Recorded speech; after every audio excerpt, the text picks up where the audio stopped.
Every so often, I stumble upon a book that's so horrendously written, I simply can't stomach reading further. And I regret to inform you, dear listener, I've encountered my first read of the year that fits this criteria.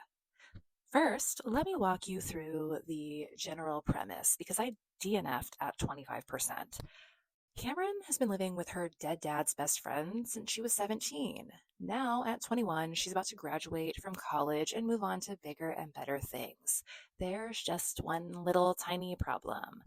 She wants her dead dad's best friend biblically, if you will.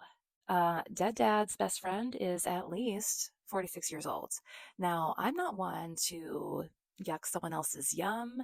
Age gap is not a problem for me. However, I was extremely worried going into this book that our FMC would be groomed by the MMC, but from what I've read, that is not the case. Everett, that is our male main character, and his ex-wife take Cameron in after her parents pass unexpectedly in a car accident when she is 17. Yes, they are present in Cameron's life leading up to this point, but no, there's no mention of Cameron ever thinking as Everett to be anything other than like dead dad's bestie. Until she hits puberty, and Everett like literally never makes a pass at her until the night of her 21st birthday, where he accidentally ingests a pot brownie and passes out in her bed.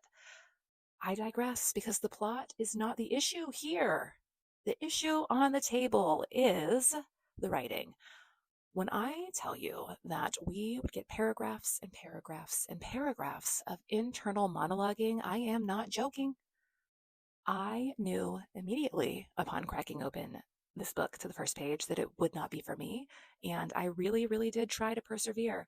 But Everett, we don't need to know every single goddamn thought that crosses your mind. And Cameron's internal thoughts are mostly just, oh my God, Everett's so hot. So Salt by L.A. Farrow is for someone, and I am not that someone. There is such a thing as overwriting, and in my opinion, this is a prime example of that. I could not make myself continue past 25%, so here we are, crocheting my first DNF onto my blanket of 2025. Yes, I chose black to represent a DNF.